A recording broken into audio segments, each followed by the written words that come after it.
Hello friends, உங்கள் எல்லாரையும் rainbow கிச்சனுக்கு வரவேற்கிறேன். வாங்க இன்றைக்கி ஒரு சிம்பிளான அதே சமயம் ரொம்ப ரொம்ப டேஸ்டியான பொட்டுக்கடலையில் செய்யக்கூடிய லட்டு ரெசிபி எப்படி செய்யலான்னு பார்க்கலாம்.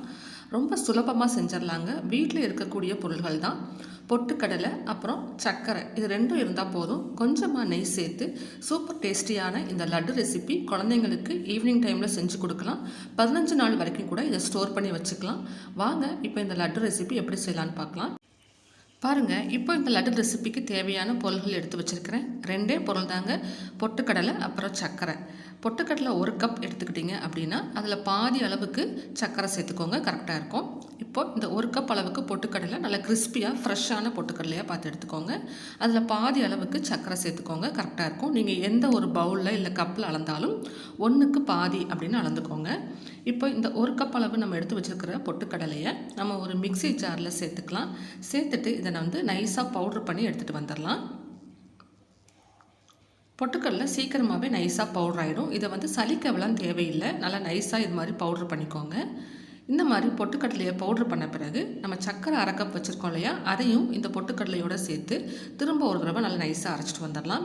சர்க்கரையை தனியாக பவுட்ரு பண்ணியும் சேர்த்து இந்த பொட்டுக்கடலையோட மிக்ஸ் பண்ணிக்கலாம். ஆனால் இது மாதிரி ஒன்றா சேர்த்து அரைச்சிடும் போது உங்களுக்கு ஈவனாக எல்லாமே ஒன்றா மிக்ஸ் ஆகி கிடைக்கும். இப்போ இந்த மாதிரி பொட்டுக்கடலையும் சர்க்கரையும் அரைச்சி எடுத்துகிட்டு வந்ததை ஒரு பவுலில் மாற்றிக்கோங்க. ரொம்ப குயிக்காக செஞ்சிடலாங்க. இப்போ இதுக்கு நெய் நம்ம ஹீட் பண்ணிக்கணும். அதுக்கு ஒரு சின்ன இது மாதிரி கரண்டி, தாளிக்கிற கரண்டி எடுத்துக்கோங்க. அதில் நெய் சேர்த்துக்கலாம். நான் இன்றைக்கி இந்த சின்ன ஸ்பூனால் ஒரு 7 டீஸ்பூன் அளவுக்கு நெய் சேர்த்துக்கிறேன். ரொம்ப குறைவான நெய் இருந்தால் போதும். இந்த லட்டுக்கு கண்டிப்பாக நெய் தாங்க சேர்க்கணும். மற்றபடி வேறு எண்ணெயெல்லாம் சேர்த்திங்கன்னா நல்லா இருக்காது. 7 டீஸ்பூன் அளவுக்கு நெய் எடுத்து இதை ஸ்டவ்வில் வச்சு ஹீட் பண்ணி எடுத்துக்கணும். ரொம்ப புகை வர அளவுக்கு காஞ்சிடக்கூடாது, ஆனால் நல்லா சூடாகி வரணும். நெய் வந்து நல்லா உருகி நல்லா சூடாகி லைட்டாக பபிள்ஸ் வர ஆரம்பிக்கும். மேலே லேசாக வெள்ளையாக நுர மாதிரி வர ஆரம்பிக்கும். அந்த மாதிரி நுர மாதிரி வர ஸ்டார்ட் ஆகும்போது ஸ்டவ் ஆஃப் பண்ணிவிடுங்க. நல்லா காஞ்சிருக்கணும், ஆனால் அந்த நெய்யுடைய மனமே மாறி போகிற அளவுக்கு ஓவராக காஞ்சிடக்கூடாது. பாருங்கள், இப்போ தெரியுதா உங்களுக்கு, ஓரங்களில் லேசாக வெள்ளையாக இது மாதிரி நுரைச்சி வரும். அந்த மாதிரி வர வரைக்கும் மட்டும் இதை வந்து நல்லா ஹீட் பண்ணி எடுத்துக்கோங்க. ஓவராக கொதிக்க வச்சிட வேண்டாம். இப்போ இந்த சூடான நெய்யை நம்ம இந்த மாவில் கொஞ்சம் கொஞ்சமாக சேர்த்து மிக்ஸ் பண்ணணும். நெய் வந்து சூடாக இருக்கும், அதனால் ஒரு டீஸ்பூனாக சேர்த்து ஒரு ஸ்பூன் வச்சு மிக்ஸ் பண்ணிக்கோங்க. ஏன்னா சூடான நெய் போடும்போது நம்ம கை வச்சோன்னா நமக்கு கை வந்து சுட்டுறதுக்கு வாய்ப்பு இருக்குது. கை சூடாக இருக்கும்போது அந்த நெய்யை வந்து தொட்டு நம்மளால் பெசற முடியாது. அதனால் கொஞ்சம் சூடு ஆறுற வரைக்கும் இந்த ஒவ்வொரு டீஸ்பூன் இந்த நெய்யை சேர்த்து இது மாதிரி ஒரு ஸ்பூன் வச்சு நல்லா கலந்து விடுங்க. இந்த ட்ரையான அந்த பவுடர் இருக்கு இல்லையா, பொட்டுக்கடலையோட பவுடர் வந்து நல்லா எல்லா பக்கமும் அந்த நெய் வந்து மிக்ஸ் ஆகிற மாதிரி இது மாதிரி கலந்து விட்டுட்டே வரணும். ஓரளவுக்கு இந்த மாதிரி கலந்த பிறகு மிதமான சூடு வந்த பிறகு அப்புறமா நம்ம கை வச்சு நம்ம வந்து கலந்து விட்டுக்கலாம்.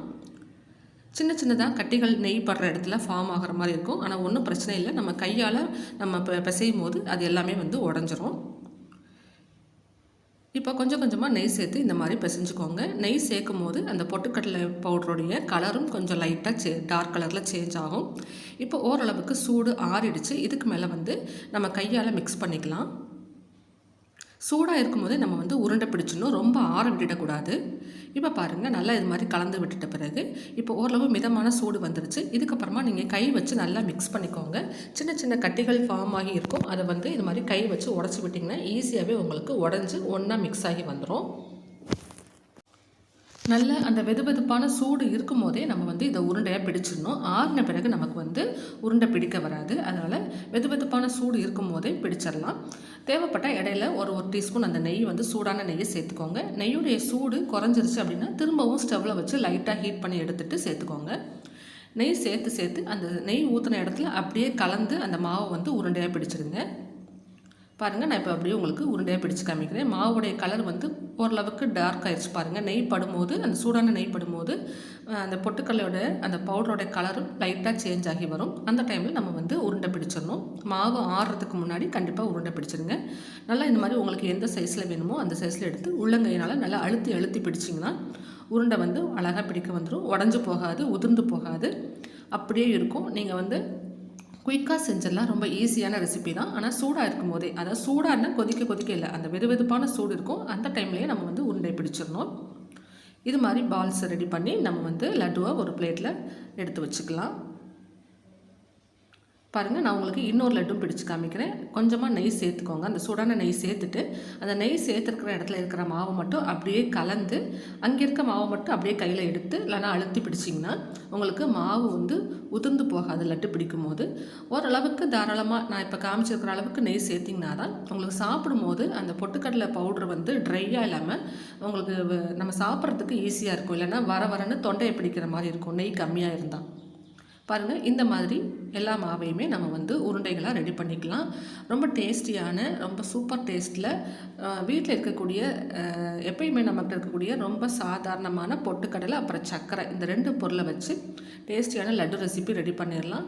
குழந்தைங்களுக்குலாம் ரொம்பவே பிடிக்கும். இதை வந்து நீங்கள் செஞ்சு ஒரு ஏர்டைட் கண்டெய்னரில் போட்டு ஸ்டோர் பண்ணி வச்சுக்கிட்டிங்கன்னா 15 நாள் வரைக்கும் கூட நீங்கள் வச்சுருந்து யூஸ் பண்ணலாம்.